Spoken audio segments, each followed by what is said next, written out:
सभी को नमस्कार। हेलो हिंदी चैनल पर आप सभी का स्वागत है।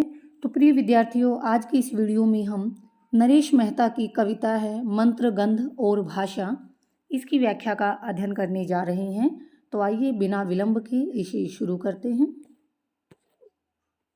थोड़ा सा स्क्रीन को मैं बड़ा कर रही हूँ ताकि आपको अच्छी तरह दिखाई दे। मंत्र गंध और भाषा, जो ये कविता के बारे में क्या लिखा गया पुस्तक में, ये देखते हैं। कवि ने मंत्र गंध और भाषा कविता में ये स्पष्ट किया है कि मंत्रों की गंध सुगंध केवल ग्रंथों में नहीं होती, बल्कि उसका अस्तित्व भाषा में भी है। तो ये इस कविता में बताया गया है, और यह अस्तित्व जो भाषा में बताया गया है उसको कवि यहाँ प्रकृति के माध्यम से हमें समझाने का प्रयत्न कर रहा है। तो देखिए, कौन विश्वास करेगा फूल भी मंत्र होते हैं। कवि इन पंक्तियों के माध्यम से ये कहता है कि हमारी इस बात पर कोई भी भरोसा नहीं करेगा, कोई विश्वास नहीं करेगा कि फूल भी एक मंत्र के समान होता है। कवि ने क्यों कहा? क्योंकि फूलों में जो सुगंध होती है और वो सुगंध फूल पूरे वातावरण में बिखेर देते हैं, तो फूलों की भी अपनी एक भाषा होती है। तो कवि कहता है कि इस बात पर कोई भी विश्वास नहीं करेगा, भरोसा नहीं करेगा कि फूल भी मंत्र के ही समान होते हैं। मैं अपने चारों ओर एक भाषा का अनुभव करता हूँ। कवि कहता है कि मैं अपने चारों तरफ एक ऐसी भाषा को महसूस करता हूँ, अनुभव करता हूँ। कौन सी भाषा? जो ग्रंथों में नहीं होती। ऐसी भाषा को मैं अनुभव करता हूँ जो भाषा हमारे प्राचीन धर्म ग्रंथ हैं उनमें भी वो भाषा नहीं होती। ऐसी भाषा को मैं अपने चारों ओर प्रकृति में महसूस कर रहा हूँ, पर जिसमें फूलों की सी गंध और बिल्व पत्र की सी पवित्रता है।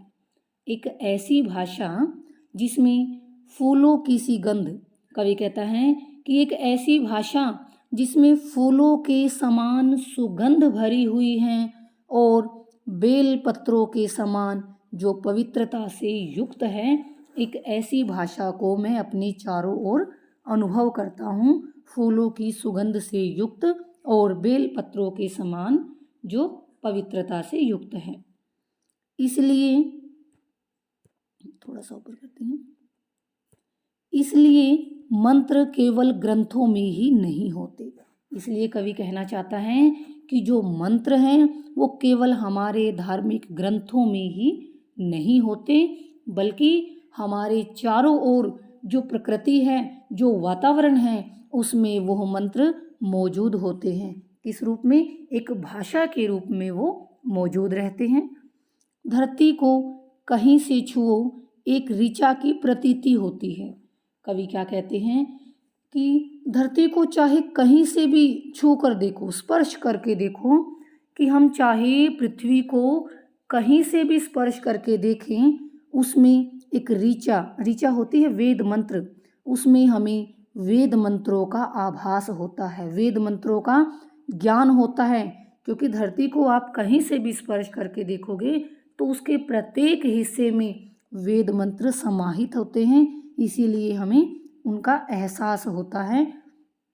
देवदारुओं को देह यष्टि क्या उपनिषदीय नहीं लगती? अब कवि कहता है कि देवदारू, देखिए देवदारू के वृक्ष जो हैं वो एक पर्वतीय वृक्ष है, पर्वतों पर होते हैं ये। तो क्या देवदारू वृक्षों की देह यष्टि शरीर रूपी लकड़ी क्या उपनिषदीय नहीं लगती? क्या वो उपनिषदों जैसी नहीं लगती? कवि प्रश्न करता हुआ कहता है कि देवदारू वृक्षों की शरीर रूपी लकड़ी क्या उपनिषदों के समान नहीं लगती? अर्थात ऐसा क्यों कहा?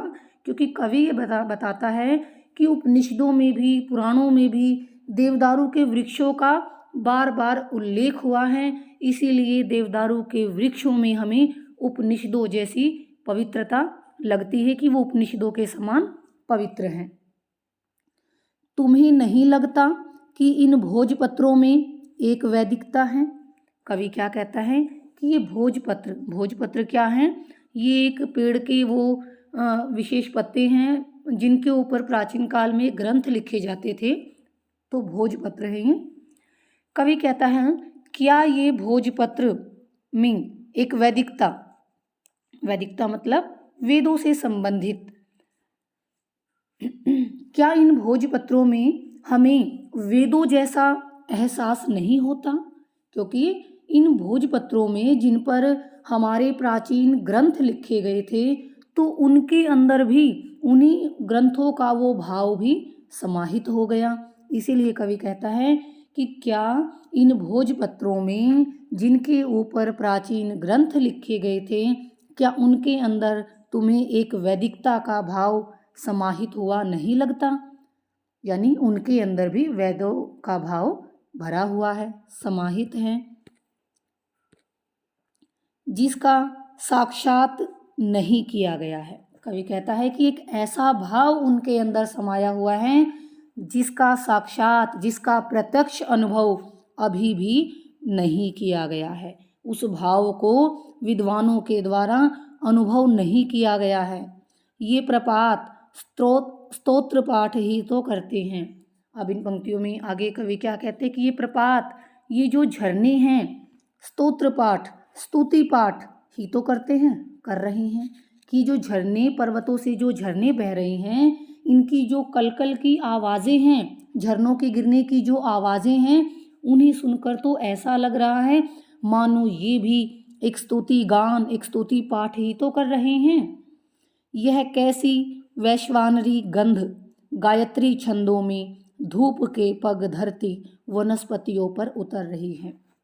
कवि कहता है वैश्वानरी गंध एक अग्नि गंध। कवि कहता है कि ये कैसी एक विचित्र सी अग्नि की सुगंध है, ये कैसी विचित्र या अनूठी अग्नि गंध है गायत्री छंदों में, जो गायत्री के छंदों में, गायत्री के मंत्रों में धूप रूपी पैरों को रखती हुई वनस्पतियों पर, पेड़ पौधों पर धीरे धीरे उतर रही है। कवि कहता है कि ये कैसी अग्नि सुगंध है जो गायत्री के मंत्रों में धूप रूपी कदमों से वनस्पतियों पर, पेड़ पौधों पर धीरे धीरे फैल रही है, धीरे धीरे नीचे उतर रही है। सावित्रियों के इस आरण्य रास का वर्णन किसी शतपथ में नहीं मिलेगा।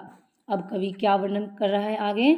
सावित्रियों की सूर्य की किरणों के इस आरण्य रास वन्य क्रीड़ा, अरण्य वन्य रास क्रीड़ा कि सूर्य की किरणों की इस वन्य क्रीड़ा का वर्णन जो हमें कहाँ देखने को मिल रहा? प्रकृति के अंदर जो हम सूर्य की किरणों का ये खेल देख रहे हैं, उनकी जो ये वन्य क्रीड़ाएं देख रहे हैं, इसका वर्णन क्या हमें किसी शतपथ ग्रंथ में, किसी शतपथ ब्राह्मण ग्रंथ में देखने को मिलेगा? अर्थात नहीं मिलेगा। इनका जो ये वन्य क्रीड़ा का सुंदर चित्रण प्रकृति में हम देख रहे हैं, वैसा वर्णन हमें किसी भी प्राचीन शतपथ ब्राह्मण ग्रंथ में देखने को नहीं मिलेगा। इसीलिए मैं एक भाषा का अनुभव करता हूँ जो ग्रंथों में नहीं होती। कवि कहता है कि इसलिए मुझे यहाँ एक ऐसी अनोखी भाषा महसूस होती है, एक ऐसी भाषा को मैं अनुभव करता हूँ जो हमारे प्राचीन ग्रंथों में भी वो भाषा उपलब्ध नहीं होती। मैं यहाँ पर उस भाषा को महसूस कर रहा हूँ। पर प्राय जिसे मैंने एकांत और कोलाहलों में सुना है। कवि कहता है कि ये एक ऐसी भाषा है जिसे मैंने एकांत, प्रकृति के अकेलेपन में, कोलाहल और प्रकृति के शोरगुल में सुना है। कि ये एक ऐसी भाषा है जिसे मैंने स्वयं प्रकृति के एकाकीपन में और प्रकृति के शोरगुल में इस भाषा को मैंने सुना है। रात और दिन के कृष्ण शुक्ल स्वरों में ये सूर्याएं यजुर्वेद हो जाती हैं।